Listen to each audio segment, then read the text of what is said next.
Assalamualaikum warahmatullahi wabarakatuh. Selamat pagi kepada siswa-siswi baru SMK Negeri Maniis dimanapun kalian berada. Alhamdulillah, puji syukur mari kita panjatkan kehadirat Allah Subhanahu wa Ta'ala, karena pada kesempatan kali ini kita diberikan kesehatan sehingga kita masih bisa melaksanakan kegiatan MPLS walaupun dilaksanakan secara daring. Karena di masa pandemi seperti ini tidak dimungkinkan untuk melaksanakan MPLS secara tatap muka. Maka dari itu, kalian harus tetap menjaga kesehatan dan melaksanakan protokol kesehatan. Dan yang pasti kalian harus tetap semangat untuk mengikuti kegiatan MPLS ini sampai selesai. Sebelumnya, Ibu ucapkan selamat untuk semua siswa-siswi yang sudah diterima di jurusan Otomatisasi dan Tata Kelola Perkantoran di SMK Negeri Maniis. Sebelum kita ke materi, izinkan Ibu untuk memperkenalkan diri Ibu. Nama Ibu Nita Resmiati. Di sini Ibu sebagai Kepala Jurusan Otomatisasi dan Tata Kelola Perkantoran. Materi untuk MPLS kali ini yaitu mengenai pengenalan jurusan otomatisasi dan tata kelola perkantoran. Ada yang tahu nggak? Otomatisasi tata kelola perkantoran itu apa sih? Ketika kalian masuk ke jurusan ini atau kalian mendengarnya, apa kalian tahu di sekolah itu kalian belajar apa di jurusan ini?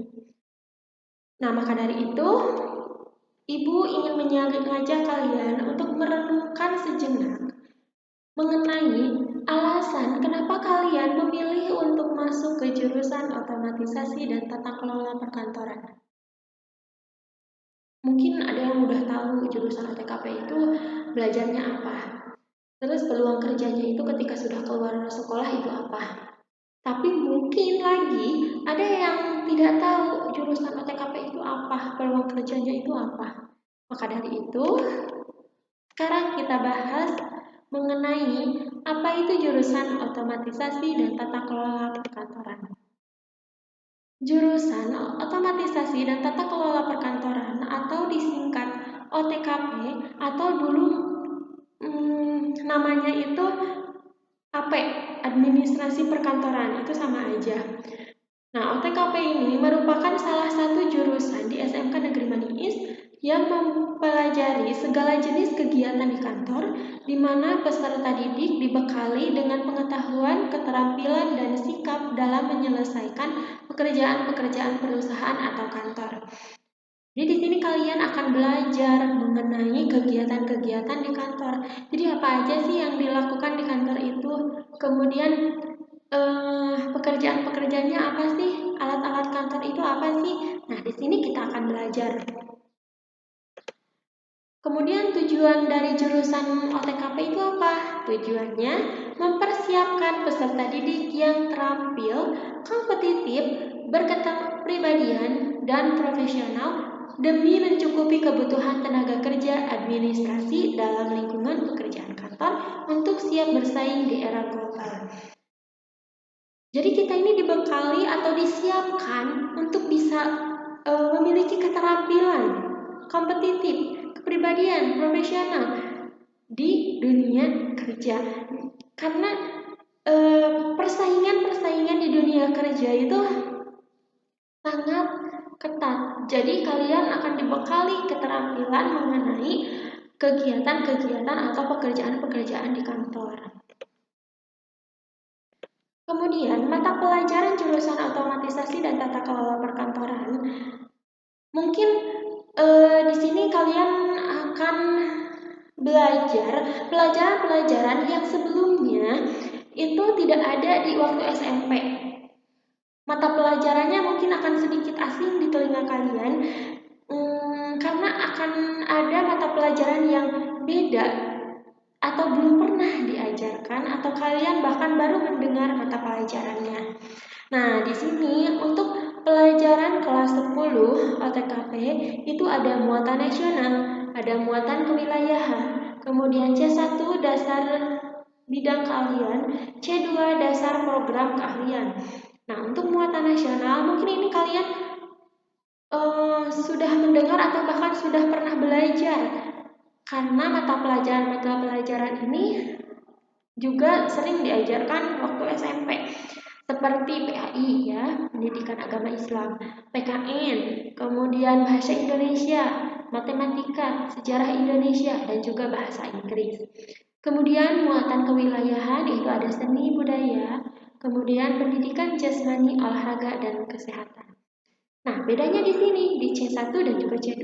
C1 dasar bidang keahlian. Di sini kalian akan belajar mengenai simulasi digital, ekonomi bisnis, administrasi umum, dan juga IPA. C2-nya dasar program keahlian, kalian akan belajar korespondensi, kemudian kearsipan, dan teknologi perkantoran. Nah, untuk di pelajaran kelas 11 dan kelas 12 OTKP, ini ada beberapa mata pelajaran yang tidak diajarkan lagi di kelas 11 dan juga kelas 12. Di muatan nasional itu ada mata pelajaran yang hanya diajarkan di kelas 10 seperti sejarah Indonesia. Kemudian di muatan kewilayahan juga seni budaya itu hanya di kelas 10 saja. Kemudian di sini pelajaran-pelajaran produktifnya itu yang kelas 10 itu nggak diajarkan lagi di kelas 11 dan juga kelas 12. Di C3, dasar bidang keahlian itu ada otomatisasi tata kelola kepegawaian, kemudian otomatisasi tata kelola keuangan, otomatisasi tata kelola sarana dan prasarana, otomatisasi tata kelola humas dan keprotokolan, dan yang kelima, produk kreatif dan kewirausahaan. Nah, kompetensi lulusan otomatisasi dan tata kelola perkantoran itu di sini kalian memiliki kompetensi pengetikan naskah atau dokumen, penanganan telepon, penataan dan pengelolaan surat atau dokumen, penataan dan pengelolaan arsip, penanganan perjalanan dinas, penanganan dana kas kecil, penyiapan pertemuan atau rapat, penanganan informasi melalui internet. Nah, kemudian ini, kalian pasti bertanya-tanya, peluang kerja lulusan OTKP itu apa? Nah, peluang kerjanya yang pertama, itu ada sekretaris junior, kemudian petugas administrasi, kemudian petugas kearsipan, ada petugas perpustakaan, resepsionis atau front office, kemudian ada operator telepon, juru ketik, customer service, dan juga wirausaha mandiri. Di sini Ibu juga akan memperkenalkan pengajar-pengajar yang mengajar kalian grup produktif jurusan otomatisasi dan tata kelola perkantoran.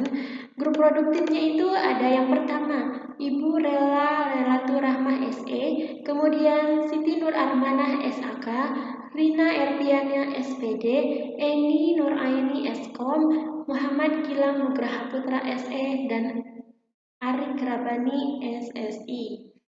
Ini adalah guru-guru produktif di jurusan otomatisasi dan tata kelola perkantoran. Untuk mata pelajaran muatan nasional dan juga kewilayahan itu beda lagi. Ada guru-guru lain yang masih banyak. Mungkin cukup sekian yang dapat Ibu sampaikan. Semoga kalian bisa mengetahui dan mendapatkan pengetahuan baru mengenai otomatisasi dan tata kelola perkantoran. Mungkin cukup sekian. Assalamualaikum warahmatullahi wabarakatuh.